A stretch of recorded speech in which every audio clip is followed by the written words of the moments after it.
2013, it's just about the same funds. So we knew that the money was going to be tight this year, so we have cut corners every possible way we can without cutting staff, and still be able to provide adequate law enforcement for the citizens of Ozark County.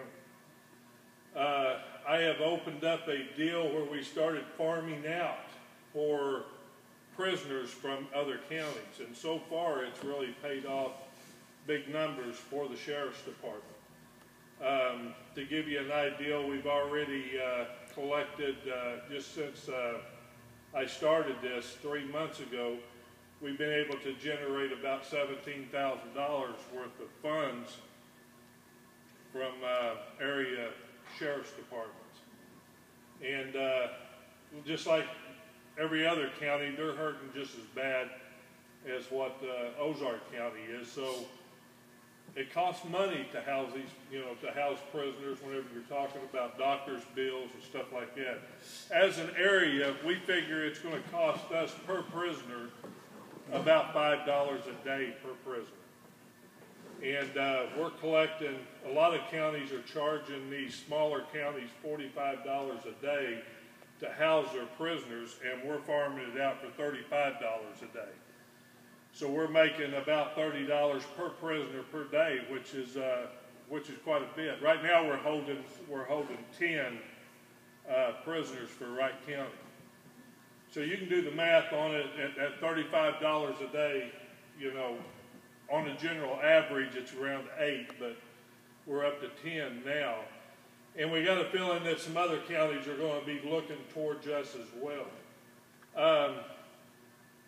It's big money for the Sheriff's Department whenever you can generate that kind of funds, because that kind of money is what paid for the Ozark County Sheriff's Department by Taney County back 6-7 years ago. Because I know we was housing about 40 prisoners for Taney County and collecting on an average of around $30,000 per month off of that. I don't see us getting that big, but we can get pretty close to it, So that will help generate funds and also more deputies for Ozark County. Right now we've got a total of 7 deputies. That's covering right at 700 square miles. And if Kenny was to get a call right now over to Theodosia or over at OC, you know how long that's going to take him to get there. And something that I want to do in the future is I need more eyes out here in the county. And a lot of your counties have done away with the old term neighborhood watch programs. And now then they're starting to call it community policing. A lot of counties don't have that anymore. I want to enable that into Ozark County. And how I'm planning to do that, along with the help of Ms. Bentley, who's very familiar with this program, is to get involved with our first responders, get involved with our fire departments. Because about every first responder has a radio that can make contact with the Sheriff's Department. So when they see something looking suspicious out throughout their county or in their area, they can contact the Sheriff's Department and be an extra set of eyes for us. Crime rate in Ozark County, Howell County, Douglas County, Baxter County, it's on a climb. And it's not going to get any better, folks. It's going to keep getting rougher. And it doesn't have anything to do with lack of law enforcement. It's just the times that we are living in. And to give you an idea on felony, and I'm just going to talk about felony drug arrest, in 2008, there was a total of 27 felony drug arrests in Ozark County. 2009, there was a total of, it was in the 30s, 35 mid-range. 2010, around 45. 2011, 51. 2012, 71. So you can kind of see the trend where it's going up. Now these are just convictions alone.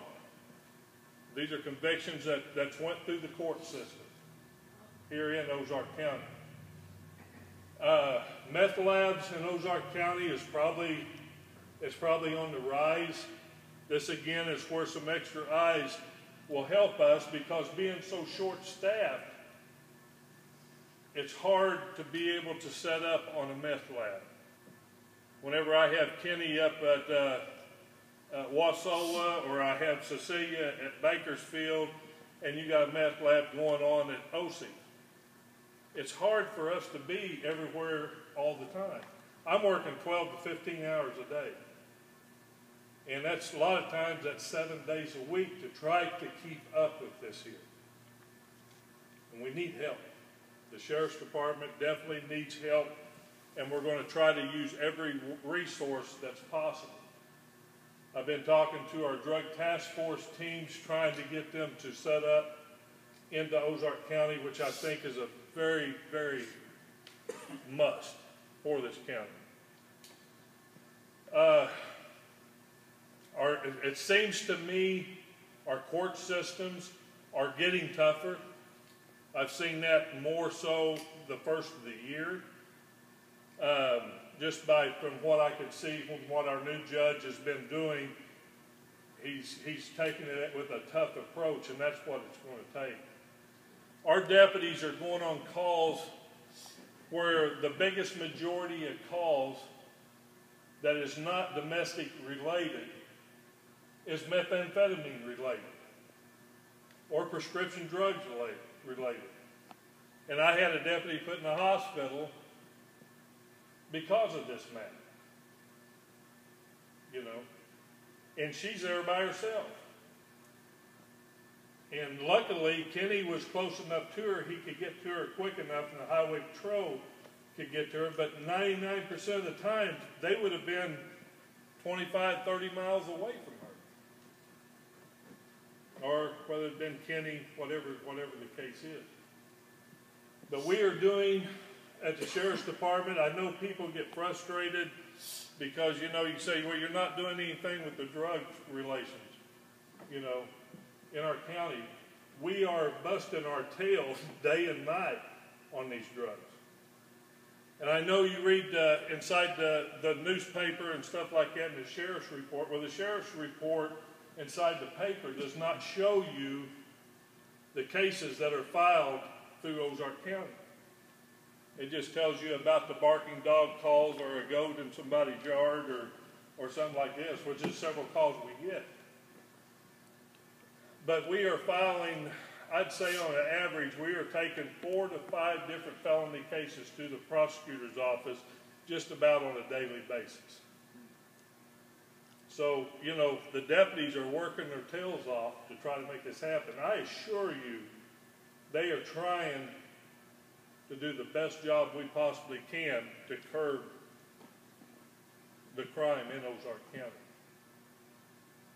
And I wish we had the funds to where we could put on as many deputies as we possibly can, but we're under Missouri labor law.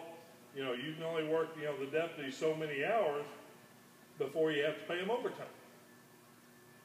And back whenever I started, you was given a badge and told to get out there and get to work, and sometimes we worked 80 and 90 hours a week.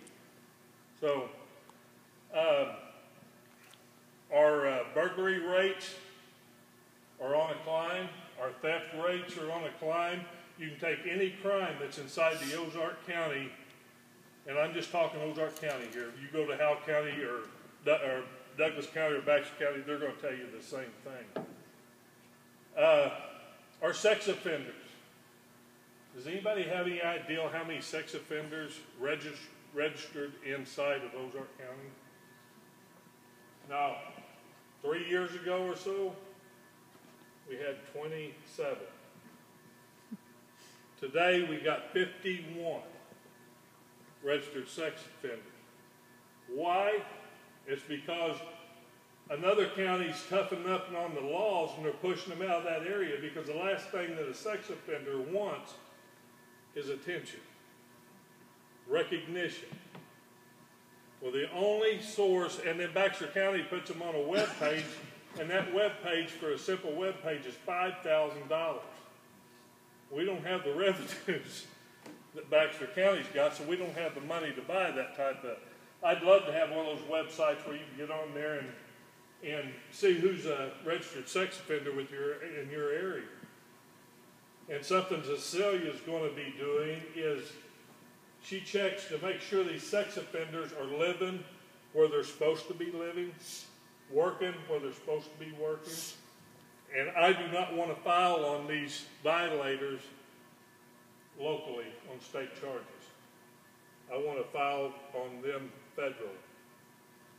And the marshal's office has assured me that if I will call them with a violator, they will come down and get that person and haul him out of here. And that's what I want to do. I've talked to Ozark County Times, and what I want to do on a quarterly basis is start putting their pictures on the front page of the paper. And this is not to be an intimidation factor. It's solely to be knowing who your neighbors are. Because I want to tell you something. Once you're a sex offender, there is no cure for you. And you'll be a sex offender the rest of your life. I sent a guy to the penitentiary in the early 80s. And I come to Ozark County and found out he was back out of the pen and lived over here. And me and Cecilia got to working on him. I said, he's doing it again.